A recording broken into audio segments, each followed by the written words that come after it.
South west Delhi के मोती बाग में एक बड़ा हादसा हो गया। यहां के सत्य निकेतन इलाके में एक निर्माणाधीन बिल्डिंग के गिरने से 2 मजदूरों की मौत हो गई, जबकि 5 मजदूरों को बचा लिया गया। इस हादसे के बाद सियासत भी तेज हो गई है। आपने हादसे के लिए बीजेपी को जिम्मेदार ठहराया। इसी पर देखिए ये खास रिपोर्ट।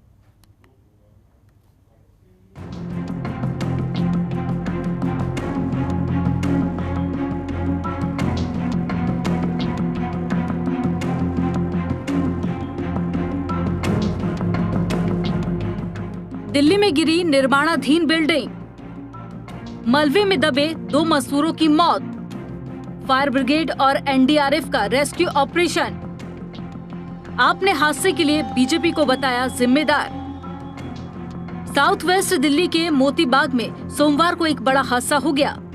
यहां के सत्य निकेतन इलाके में एक निर्माणाधीन बिल्डिंग गिरने से काम कर रहे 7 मजदूर मलबे में दब गए। हादसे की सूचना मिलते ही दिल्ली फायर ब्रिगेड की 6 गाड़ियां और एनडीआरएफ की टीम मौके पर पहुंची। बचाव ने यहां पहुंचकर राहत और बचाव अभियान शुरू किया और कड़ी मशक्कत के बाद सभी मजदूरों को बाहर निकाल लिया गया, लेकिन अस्पताल में 2 मजदूरों की मौत हो गई। दिल्ली फायर सर्विस को 1:24 पे कॉल मिली थी कि बिल्डिंग कोलैप्स कर गई है सत्य निकेतन में। अकॉर्डिंगली यहाँ गाड़ी भेजी गई थी एंड ये इतला मिली थी कि 6 लोग इसमें फंसे हुए हैं। एक हमारे आने से पहले निकल गया था। 5 लोगों को दिल्ली फायर सर्विस ने एंड साथ में एनडीआरएफ की टीम के साथ हम लोगों ने निकाला है। क्या पता लगा? ग्राउंड प्लस 3 स्टोरी बिल्डिंग है। इसमें रेनोवेशन का काम चल रहा था एंड कोलैप्स करके इसमें लेबर खाना खाने। जानकारी के मुताबिक सत्य निकेतन इलाके में एक भवन का निर्माण कार्य चल रहा था। मजदूर काम में जुटे थे। इसी दौरान इस निर्माणाधीन भवन का कुछ हिस्सा भर कर गिर पड़ा। मौके पर काम कर रहे मजदूर कुछ समझ ही नहीं पाए। बताया जा रहा है कि वहां काम कर रहे 7 मजदूर निर्माणाधीन भवन के मलबे में दब गए। बताया ये भी जा रहा है कि सभी मजदूर बिहार के अररिया जिले के निवासी हैं।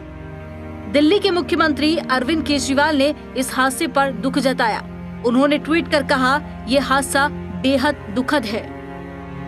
इस हादसे के बाद सियासत भी तेज हो गई। बीजेपी और आम आदमी पार्टी ने एक दूसरे पर आरोप लगाया। आपकी तरफ से आरोप लगाए गए कि इस हादसे में एसडीएमसी की लापरवाही है।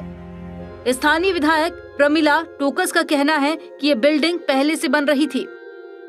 उन्होंने कहा कि ये बिल्डिंग बीजेपी नेता अनिल शर्मा की बताई जा रही है और स्थानीय निगम पार्षद के नाक के नीचे काम हो रहा था।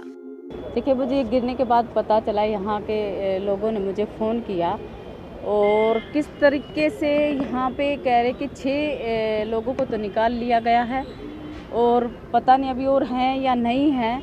अभी किस प्रकार से ये बिल्डिंग पहले की बताते हैं कि बनी हुई थी, उसमें से वो पिलर भी निकाल रहे हैं और 2 बिल्डिंग को एक बिल्डिंग कर रहे हैं। जो गली थी उस गली को भी उन्होंने घेर लिया है। ये मुझे लगता है कि क्योंकि यहाँ का जो निगम पार्षद है वो यहीं रहता है और उसकी नाक के नीचे काम हो रहा है। और जो मुझे पता चला है कि ये जो बिल्डिंग है ये अनिल शर्मा की है, भाजपा का नेता जो पहले एमएलए थे यहाँ के। और क्यों नहीं एमसीडी ने इस पे कार्रवाई की? अगर कोई आम आदमी अगर एक थोड़ी सी 2 ईंट भी अगर अपने घर के बाहर भी रख देता, वहाँ पे एमसीडी जाके पहुँच जाते हैं। ये इतनी बड़ी बिल्डिंग बन गई और इतना जो पहले की दीवार थी उस दीवारों को तोड़ के उसमें पिलर ज़बरदस्ती लगा रहे हैं। तो एमसीडी कहाँ सोई हुई थी? क्यों नहीं एमसीडी ने इस पे एक्शन लिया? क्या उसकी परमिशन थी?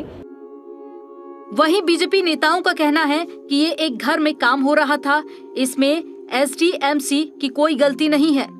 घटना की जांच हो रही है, जो भी दोषी पाया जाएगा उस पर कार्रवाई की जाए। मैं इस बात का टोटल खंडन करता हूं कि इस बिल्डिंग में मेरा इवन जो मेरा कज़न का नाम लिया गया बॉबी, उसमें से किसी का ना उसका इसका इसमें कोई बिल्डिंग में लेना या देना किसी भी तरीके से बिल्डिंग बनाने में या इस बिल्डिंग का ओनरशिप में किसी का भी कोई वो नहीं है। और ये बात मैं आप सब चैनलों के माध्यम से बहुत उससे सच्चाई से कहना चाहता हूँ और अपनी बात को मजबूती रखने के लिए सिर्फ एक बात ज़रूर कहना चाहता हूँ, ये चैनल हैं जो पूरा देश देखता है। आम आदमी पार्टी की हमेशा से ये सोच रहती है कि वो झूठा इल्ज़ाम भारतीय जनता पार्टी पे लगाएं और मैं ये कहना चाहता हूँ आपके चैनल के माध्यम से, अगर मेरा इसके अंदर डायरेक्ट या इनडायरेक्ट कोई भी रोल मिला जिसकी जांच चाहे तो एसडीएम कर ले, चाहे क्राइम ब्रांच कर ले, पुलिस कर ले, सीबीआई कर ले। तो मैं पार्टी के हर पद से छोड़ दूंगा, राजनीति भी छोड़ दूंगा। साथ ही साथ मेरा एक कहना है जरूर आपके चैनल के माध्यम से, अगर ये झूठा इल्ज़ाम पाया गया तो प्रमिला जी को भी अपने पद से रिजाइन देना चाहिए। फिलहाल दिल्ली में ये कोई पहला हादसा नहीं है। पहले भी इस तरह के हादसों के साक्षी दिल्ली वासी रहे हैं। फिर भी हादसों से कुछ सीखने की बजाय लोग मजदूरों की जान आफत में डाल रहे हैं। ऐसे में सवाल है कि आखिर इतना बड़ा हादसा कैसे हुआ और इस हादसे का असली जिम्मेदार कौन है। जनतंत्र टीवी के लिए दिल्ली से राकेश तंवर की रिपोर्ट। खबरों के निष्पक्ष विश्लेषण के लिए सब्सक्राइब करें Jantantra TV and press the bell icon. Never miss any update.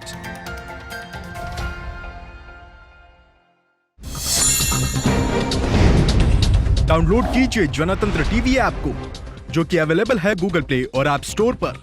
अधिक जानकारी के लिए अभी डाउनलोड करें।